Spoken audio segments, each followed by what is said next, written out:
kualitas video kali dengan gagasan mereka kali pokoknya berhak sama dengan satu tuh kan kulo sungguh sana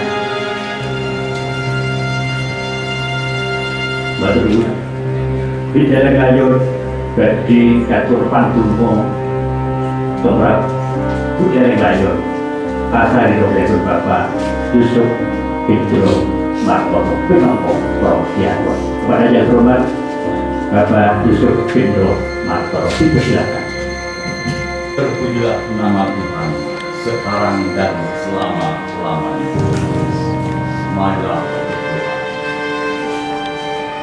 Allah Bapa, sumber dan tujuan hidup kami, Engkau telah memperkenankan saudara kami Ibu Syahad ini pergi menghadap. Semoga perjalanan kami untuk mengantar saudara ini ke makam menjadi lambang perjalanan kami bersama menuju kepadanya. Bukalah pintu surga untuk saudara kami ini dan terimalah dia, sebab dia telah sampai pada tujuan perjalanan hidupnya, yakni kediaman yang abadi dengan dalam Kristus Tuhan kami.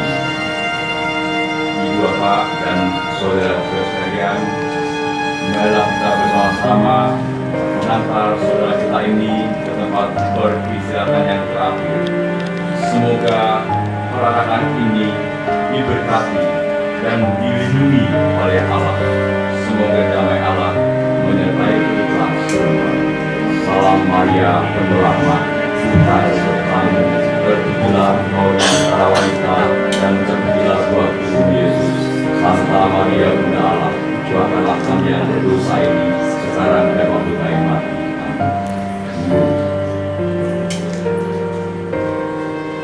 Gusti engkang maha suci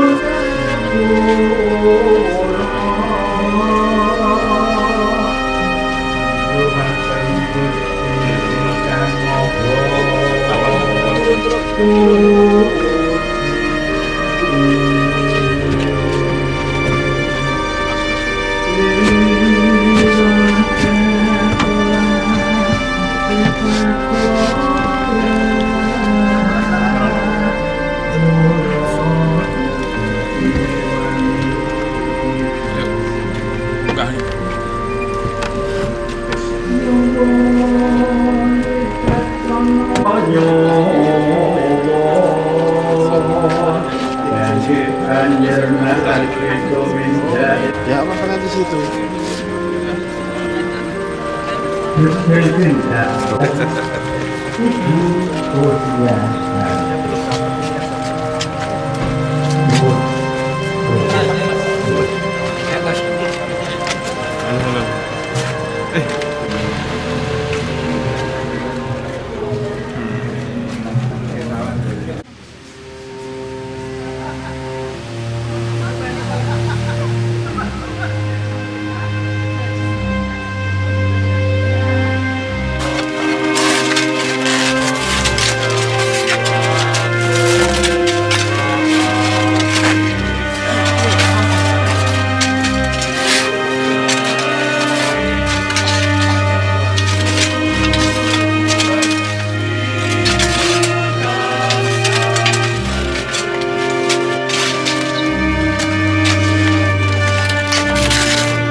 Bapa kami yang ada di surga, dimuliakanlah namamu, datanglah kerajaanmu, jadilah kehendak-mu di atas bumi seperti di dalam surga.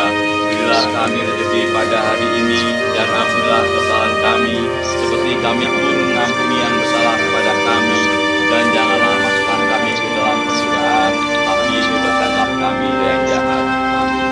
Ibu Bapa dan saudara sekalian, terima kasih atas kebersamaan kita di dalam upacara pemakaman Indonesia ini ke tempat kita yang terakhir. Segala kita mohon berkat untuk perbuatan kita. Tuhan, berilah dia kisah kita dan berilah dia dengan kaya abadi. Semoga semua orang yang sudah meninggal beristirahat dalam damai Tuhan. Amin. Semoga Tuhan bersama kita. Semoga kita semua diberkati oleh Allah yang Maha Kuasa, dalam nama Bapa dan Putra dan Roh Kudus. Amin. Dengan demikian ibadat pemakaman Ibu Lucia sudah selesai. Segala kita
Saya kenal Lucia Hartini sekitar tahun 1976-77 pada saat saya kuliah di ASRI, dan gedung ASRI pada siang harinya dipakai untuk sekolah sesri.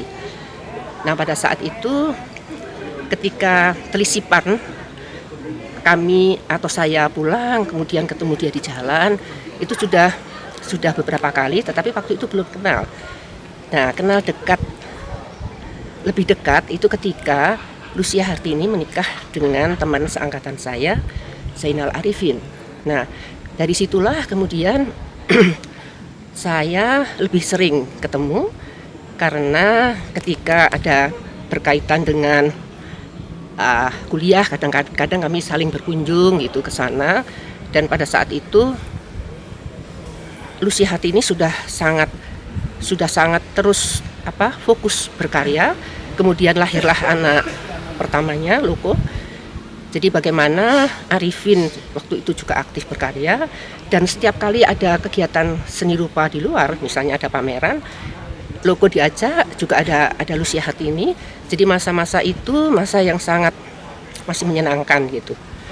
Nah, sampai suatu saat ketika ketemu Arifin cerita, "Yan, ayo ajak itu Lucia Hartini pameran," gitu. Waktu itu memang karena pada saat itu Lucia Hartini berkeluarga, kemudian mulai berkarya lagi, dan saya waktu itu sudah mulai juga berkegiatan pameran dengan beberapa teman-teman dalam kelompok-kelompok.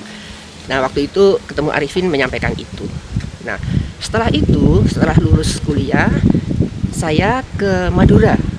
Jadi selama 7 tahun di Madura saya nggak bertemu sama sekali. Tahun 82 sampai 89.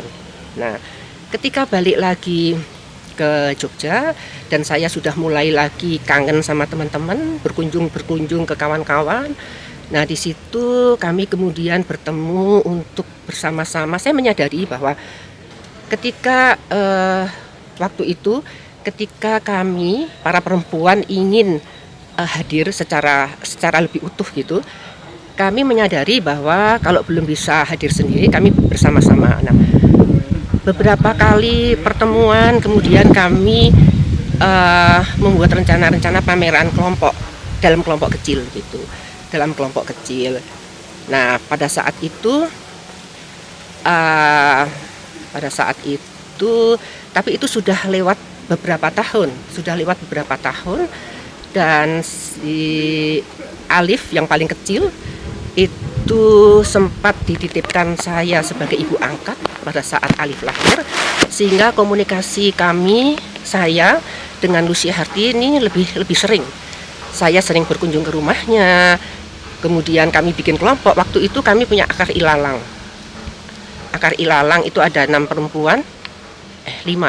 atau 6 perempuan. Jadi bersama Lucia Hartini, saya, Waro Anindiyah, Laksmi Sitoresmi, dan Yuni Wulandari. Jadi kami berlima pameran beberapa kali, ada di Jogja, ada di Bali, dan rencana-rencana berikutnya juga kami rencana bareng untuk terus berlanjut. Nah, kemudian setelah itu berjalan, tapi kami juga punya kelompok kecil. Saya, Lucia Hartini, dan Waro Anindiyah. Nah, 3 orang ini lebih intens, dan kami sempat berkarya bersama dalam satu kanvas. Temanya tentang kuda, bagaimana kuda di mata kami bertiga. Nah, menarik karena di dalam satu kanvas ada 3 gaya yang mewakili kami masing-masing. Sekilas kedekatan kami dengan Lucia Hartini sudah seperti kakak adik, dan pada saat ini mulai sakit, itu membuat kami prihatin, karena banyak sekali kami punya rencana-rencana untuk pameran bersama, untuk bagaimana hidup sehat, bagaimana dia punya harapan ke depannya dengan hidup sehat itu akan seperti apa gitu, itu aku kok kepengen banget misalnya nek masak aktivitas dapur itu menggunakan gerabah. Ini sesuatu yang membuat saya kembali ke alam, harus sehat. Dan kemudian menyadari Tini sakit pada saat ketemu Woro Aniniyah yang saya juga sudah bertahun-tahun nggak ketemu Woro. Saya menyempatkan diri, ayo Dek Woro kita sama Mbak Nunung WS datang ke Lucy Hartini yang sudah dalam keadaan sakit tetapi masih berkarya kecil-kecil gitu. Nah itu yang membuat ini juga kembali bersemangat lagi karena sebelumnya kami pameran di Surabaya berlima, berenam gitu. Kebersamaan ini yang membuat semangat ini kuat. Jadi pada saat di Woro, Mbak Nunung sama saya datang, itu membangkitkan dia seneng banget sehingga aku harus berkarya, aku seloro, aku harus nggawe karya kaitan cilik-cilik. Tetap aku akan berkarya untuk bisa pameran. Nah ini yang membuat kami ini merasa ayo itu bulan Juni. Jadi berapa bulan yang lalu ya, 2 bulan yang lalu itu masih punya semangat seperti itu. Nah pada saat kritis kemarin saya ditelepon oleh Alif, kemudian ibu kritis. Nah saat itu aku nggak bisa mikir, ya udah aku kesana sekarang gitu.